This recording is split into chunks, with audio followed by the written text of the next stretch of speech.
say anything for a few moments. He broke eye contact with her and stared down into his glass of wine. Trinity couldn't help but wonder what he was thinking. He looked back at her. "There's another solution to your problem, you know." She lifted a brow. "There is? You did say he's a surgeon, right?" "Yes." "Then I could break his hands so he'll never be able to use them in an operating room again." She stared wide-eyed at him for a couple of seconds before leaning forward. "You're joking, right?" "No, I'm not joking. I'm dead serious." She leaned back as she studied his features. They were etched with ruthlessness, and his dark eyes were filled with callousness. It was only then that Trinity remembered Tara's tales about the twins, their baby sister Bailey, and their younger cousin Bane. According to Tara, those four were the holy terrors of Denver while growing up and got into all kinds of trouble, malicious and otherwise. But that was years ago.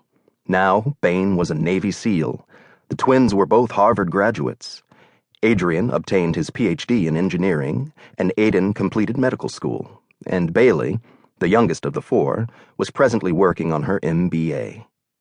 However, it was quite obvious to Trinity that behind Adrian Westmoreland's chiseled good looks, irresistible charm, and PhD was a man who could return to his old ways if the need arose.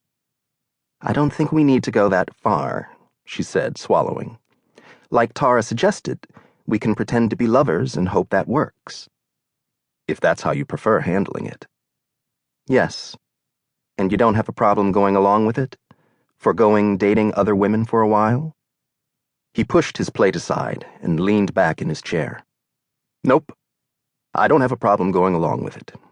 Putting my social life on hold until this matter is resolved will be no big deal." Trinity released a relieved sigh. She'd heard that since he'd returned to Denver to work as one of the CEOs at his family-owned business, Blue Ridge Land Management, Adrian had acquired a very active social life.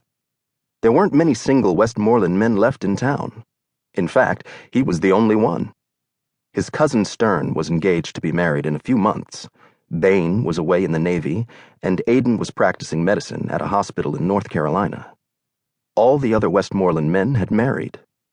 Adrian would definitely be a catch for any woman, and they were coming after him from every direction, determined to hook a Westmoreland man. She'd heard he was having the time of his life letting them try. Trinity was grateful she wasn't interested.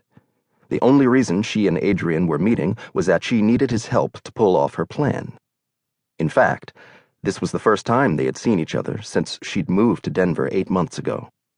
She'd known when she accepted the internship at Denver Memorial last year that a slew of her sister's Westmoreland cousins-in-law lived here.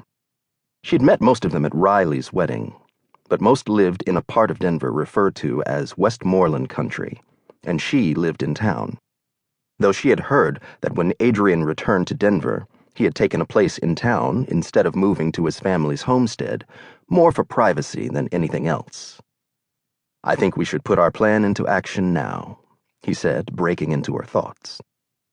He surprised her further when he took her hand in his and brought it to his lips, while staring deeply into her eyes. She tried to ignore the intense fluttering in her stomach caused by his lips brushing against her skin. "Why are you so anxious to begin?" "It's simply a matter of timing," he said, bringing her hand to his lips yet again. "Don't look now, but Dr. Casey Belvedere just walked in. He's seen us and is looking over here." Let the show begin. Adrian continued to stare deep into Trinity's eyes, sensing her nervousness. Although she had gone along with Tara's suggestion, he had a feeling she wasn't 100% on board with the idea of pretending to be his lover. Although Dr. Belvedere was going about his pursuit all wrong, Adrian could understand the man wanting her. Hell, what man in his right mind wouldn't? Like her sister, Tara, Trinity was an incredibly beautiful woman.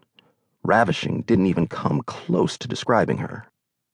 When he'd first met Tara years ago, the first thing out of his mouth was to ask if she had any sisters. Tara had smiled and replied yes, she had a sister who was a senior in high school with plans to go to college to become a doctor.